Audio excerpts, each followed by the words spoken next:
How's everybody doing? It's Dave from Flash and Dance DJ and Production Services. So,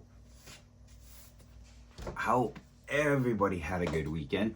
If you're out there doing events, DJing, karaoke, production, whatever it may be, please keep up the great work. Keep things going. Anyway, here it is. Today is Monday, the 11th. So let's talk about this past weekend. We've caught up on all our gig logs, so now we're going the Monday of the weekend after, and we talk about what's happened over the course of the weekend. So multiple gigs this weekend. Friday night wasn't anything, which was kind of nice. It was just able to relax and just hang out at home. And then Saturday was a double. And what I mean by a double is that I had I myself had Live Bullet on Saturday night, which was Bob Seger. And then my wife, who wanted to learn about karaoke and hosting karaoke and doing stuff like that, she had the Lakeville Country Club for me, and where the Jetty is 45 minutes to an hour, depending upon traffic, away from me. And because we're heading into summertime, I like getting down there around 3 o'clock because I bring a bunch of stuff. Like next weekend's going to be interesting. I have a feeling that a bunch of my stuff is going to get left outside in the truck. Only because of the way that with the redneck Castaway guys that I work with, they bring a lot of stuff and we're supposed to be packed. My wife is going to that one, so that'll be an interesting one.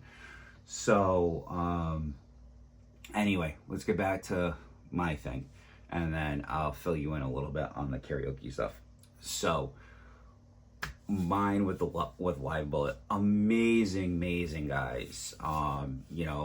It's just I just look at where I've been and where I'm going, and some of these tribute acts are so amazing. Like, they've been around for years and they've got their act, and I don't call them shtick. I have a lot of friends within the industry, and they sometimes call some of these tribute acts a shtick or something like that. So with that being said, Live Bullet really reminded me, because on my way driving around running errands and doing stuff Saturday morning, I was listening to the album from Bob Seger called Live Bullet, and this was actually recorded, I don't know, maybe Cobo Hall, I'm not sure, but anyway, it was somewhere here in Boston.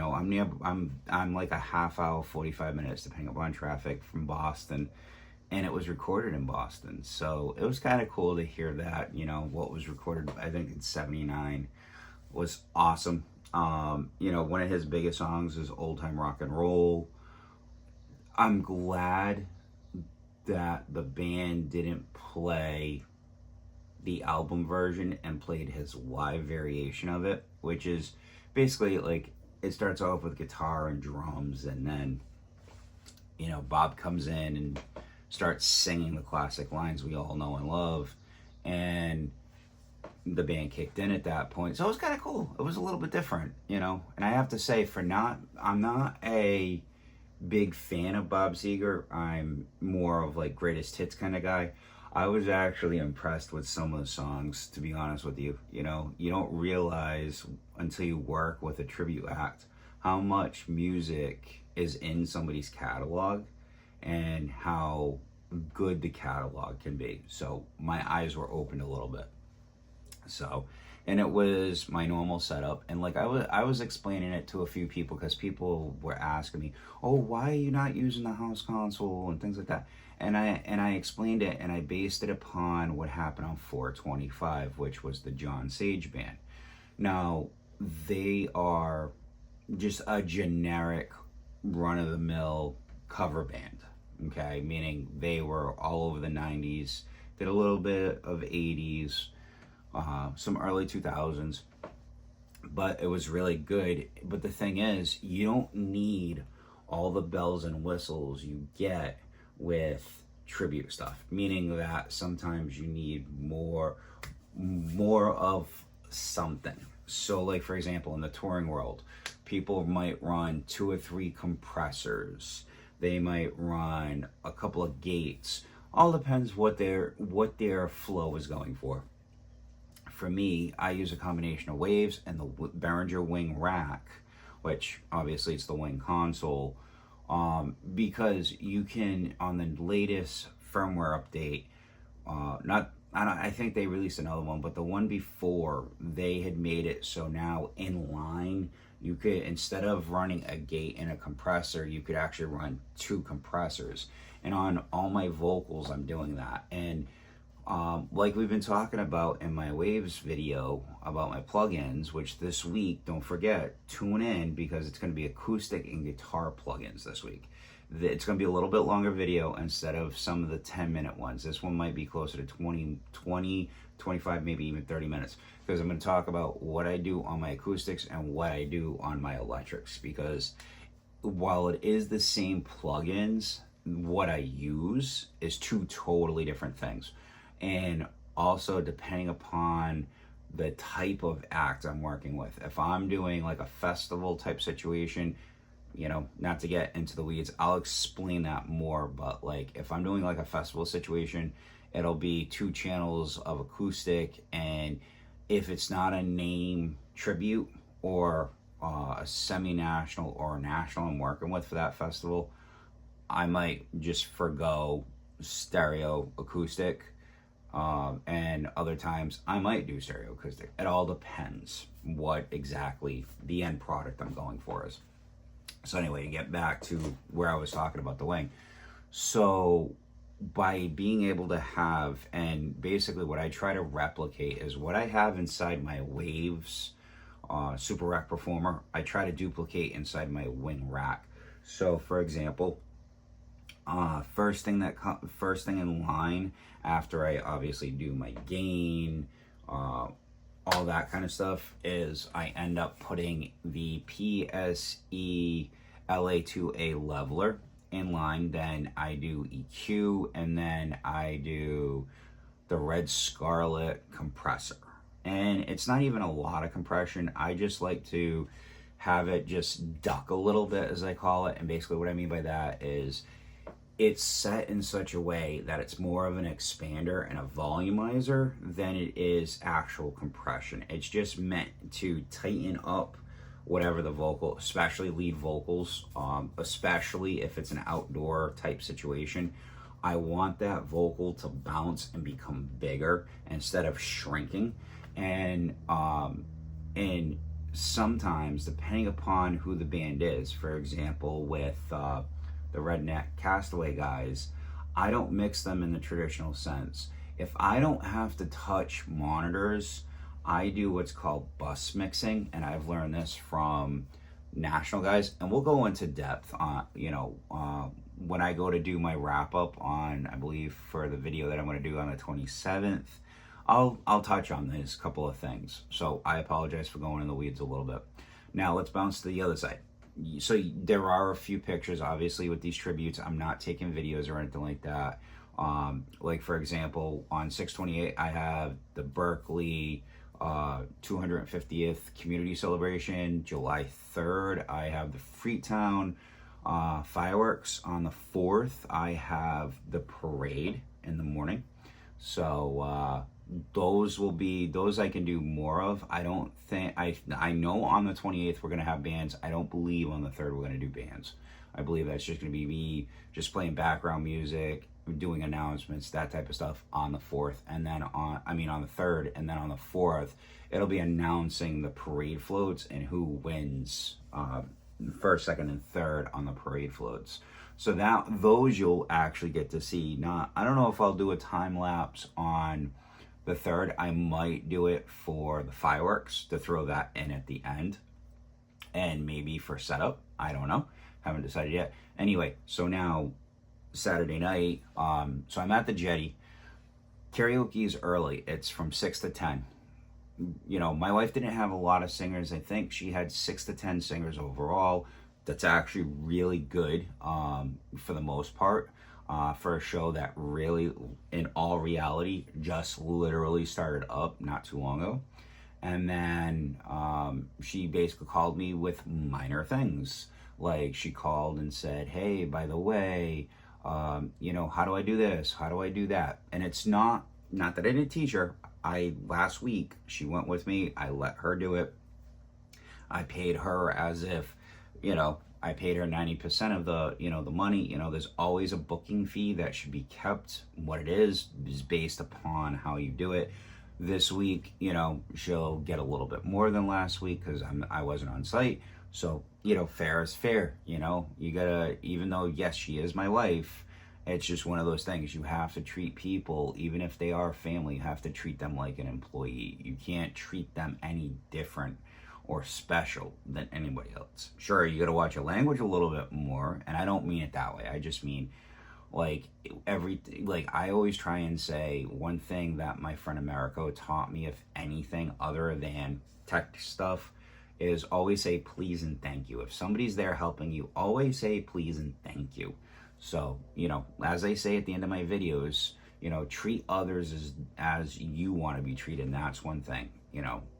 And people try to say respect is earned, not given. And I'm sorry. Yes, while I do believe in that to a degree, when you're working with somebody, the respect should be there automatically. If they're supposed to be equal, or you're their boss and they're working just under you, that respect should be there, that you respect them as a human and you respect their talents, whatever level it may be. So, it was a good weekend overall. Yesterday was a little long because it was Mother's Day, you know, and then we had a meeting on Thursday that I went to, which was for the Freetown Parade and Fireworks, and that one was very, very good. They talked about a lot of stuff. I am helping the town out a little bit. Last year, they lost some pop-ups, and a lot of times when people are not involved in the event industry, they don't know. They always will turn around and say, oh, I got to see things in person. They don't know companies to turn to get things. Well, one of the companies I do recommend, and this isn't a sponsored video by them, is Crown Shades. If you're looking for a pop-up, doesn't matter if it's a family event, town event, community event, and you don't need a custom-made pop-up, but you want something, maybe a different color or something like that, go to Crown Shades. Their quality is top-notch. It's one of the best in the industries, you know, in you know, portable buildings, as I call it. On their website as well, they sell weights, they sell tie-downs, and one of the things that I do like about their website that's different is that they sell accessories, which I'm going to be buying a $90 package. I'm actually buying two different I'm going to be buying two packages. I think one is 70 something, the other one is 90, and those are for walls and sides for my pop-ups. And you know, I do have those. You know, I've just bought tarps, gray tarps to use, but these are specifically made that you can either get them where they're half height, quarter height, or 3/4 height, and it's kind of cool. So I think I'm going to order the 3/4 height, so that way if I want to fold it down, you know, I can have it closer to the ground, and I can have it as a 3-sided piece. You know, like I can have one across the front and across the sides, and then leave the back open, so that way if people are behind me, they can see through it. You know, because that's the other thing. When you get something so I ordered a 10 by 10, two 10 by 10s that the top of it looks like a USA flag. And then I'm also ordering in the next couple of weeks, once we get into the beginning of June. Shipping was so fast from them. I don't believe they have it. I think I've got to order it through Home Depot, but it's from the same company, but it's a 20-foot instead of it being a smaller one, because they need a large one for a prize booth, because they do turtle races. Sometimes they have not micro machines, matchbox cars. They do a racetrack with those. So they need a place they can put tables and stuff to hand out prizes. You know, if somebody wins, they get a ticket, they go over to the prize booth, they can win. Also, when you go over to do whatever it is you're doing, a lot of these events are like quarters and stuff like that, so they need tables for that. So I'm also going to be bringing, say, the turtle booth earlier in the week, dropping that off for the 4th and setting that up down in the park. And then the day of, we put string lights. Once a lot of the pop-ups go up, we string up string lights that go from pole to the ends. And I think it's like I'd say like 200 to 500 feet worth of booths long going this way, and then I believe going this way it'll be like 150, 200 feet going this way. So her husband, unfortunately, health-wise isn't doing so great, so Judy needs some extra help. The committee needs some extra help, so I stepped up in that respect. You know, the town that had given me so much as a kid, I turned around and, you know, it's my time to give back to the community more than just going down and playing music. So I'm sorry I'm going all over the place. But anyway, so last night I had to work my part-time job. So it was a long day between Mother's Day and doing that. And here it is the following Monday. And I can't feel inside. I can't feel any better. So I'm sorry I'm rambling this morning. You know, sometimes these videos are cathartic for me and it gets all my thoughts and things out. So I'm sorry I'm just doing word salad on you today. But anyway, I hope everybody's doing good. Like I said, let's keep pushing forward. The year is starting to ramp up to become something that, for me, as a business owner, I've never seen before. I feel differently about a lot of stuff. You know, good, positive things. But let's stay positive out there, you know, not to bring any negativity or anything. Let's stay positive. And as I always say, make sure, you know, well, I was going to say my saying, but I was going to forget, as I always do. Don't forget to like, share, and subscribe. If you think anybody else will like this content, make sure, find me on social media. I'm all over the place. It's either DJ Spin, Flash and Dance DJ, or Flash and Dance Production Services. I'm all over. Make sure you find stuff. I usually try to post content on there every once in a while. And obviously you got this on YouTube. So with that being said, I am going to say, make sure you tune in, like I said, for Tech Tip Wednesday, which is going to be acoustic and electric guitars, and treat others the way you want to be treated, and learn one thing every day. I'll see you on Wednesday.